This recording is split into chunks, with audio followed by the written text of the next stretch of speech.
And hello everybody, welcome back to LFC News. Frustrations are sky high within the Liverpool fan base at this moment in time following the draw against Leeds United. A lot of fans I'm seeing now are firmly on the Arne Slot out train, and whilst I don't necessarily stand by that just yet, I do think Liverpool fans are right to be frustrated with current proceedings. However, this could be made a little bit worse, and I'm starting to see fans go over now even more after Fabrizio Romano's latest revelation with regard to Liverpool transfer news. Today we've got two big stories, one of those coming from Fabrizio Romano and one of those coming from Paul Joyce. Now, for those of you that are sort of transfer geeks, you will know that those two names, particularly Paul Joyce, is the most reputable name when it comes to transfer incomings and outgoings within the Liverpool space. So first things first, guys, 3 hours ago today,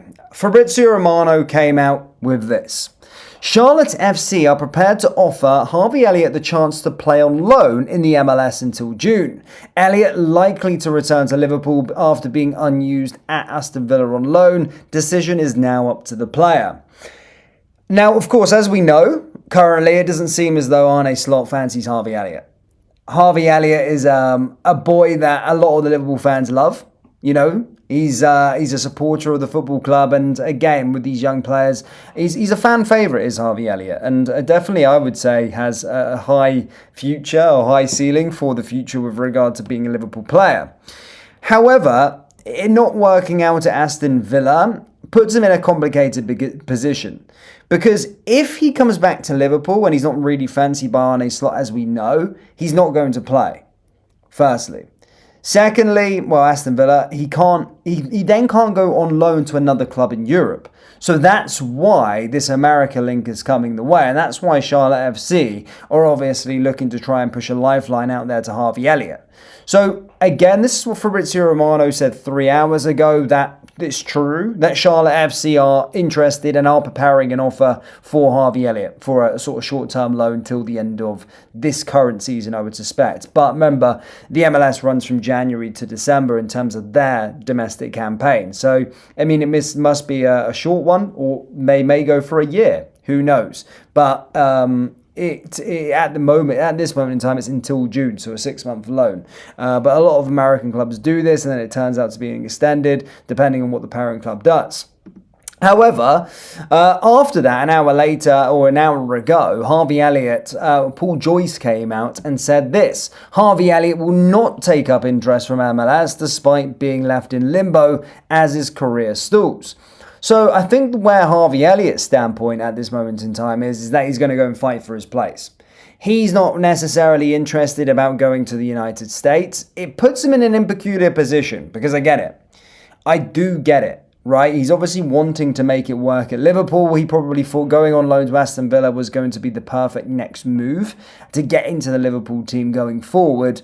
However, it's not worked out. Now, it's probably likely he's going to be rotting within the sorts of Liverpool fringes for the rest of the season. If I was a player, what would I do? Well, I mean, you know, it's hard to say when your love is the football club that you want to play at, but you're not going to be getting game time.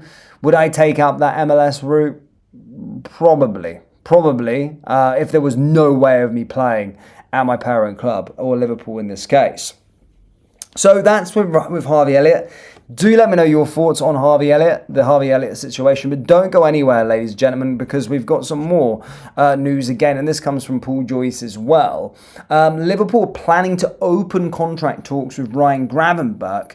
No formal discussions have taken place so far, but there is a keenness to secure the future of the Netherlands midfielder, who will have 2 years remaining on his deal in the summer. Well, that freaking makes something for a change, by the way. Usually we've got all our players running out their contracts running out to the final year. If you've seen in previous seasons, every year there's always a dilemma of a player getting to the end of their contract. This year it's Canate, of course. So Yes, it's good to see that we're being a little bit more, preparing for the future. And I think, Grab staying, get him tied down to new terms would be good. But that's some news there from Paul Joyce. In other news, Virgil van Dijk has admitted he fully understands the frustration felt by sections of the Anfield crowd following Liverpool's hugely disappointing goalless draw with Leeds. The stalemate marked the Reds' first 0-0 result under Arne Slot, with Liverpool unable to find a way through a well-organised Leeds side that spent long periods sitting deep and defending in numbers. Despite dominating possession, the hosts lacked the sharpness and incision required in the final third, leading to audible unrest from the stands as the match wore on. Speaking after the game, Van Dijk acknowledged those feelings and accepted them as a natural reaction to drop points. "I sensed that as well," the Liverpool captain admitted. "It's very easy to say we should move the ball quicker when you play against a team that will set up in a 5-4-1 or 5-3-2. Sometimes you have to drag them to one side and then speed things up. But like I said, the last part of our game tonight wasn't good enough."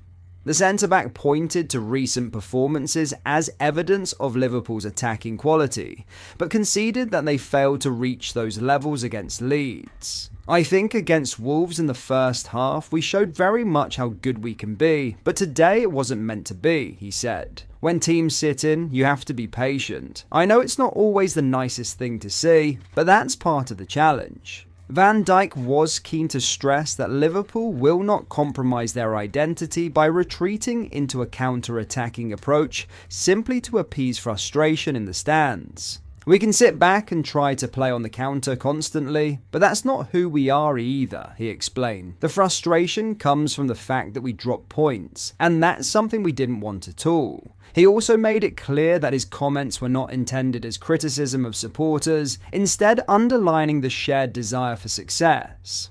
"This is definitely not an attack on the fans," Van Dijk added. "The fans can feel how they feel, but we as players want to win games as well. We're not going out there trying to pass the ball from left to right just to keep possession. We want to do everything in our power to win." Liverpool now turn their attention to Sunday's trip to Fulham, a fixture that presents a stern test. Marco Silva's side have taken 10 points from their last 12 league matches, and the Reds were beaten at Craven Cottage last season. If Van Dijk and his teammates fail to raise their intensity and quality, there is a real risk that history could repeat itself in London. But that is all for today's video. Thank you for watching. I hope you enjoyed. If you did, please drop a like on the video and subscribe to the channel for daily Liverpool content. We post all the latest Liverpool news every day, so join our fast growing community so you never miss out. Thank you. I'll see you in the next video.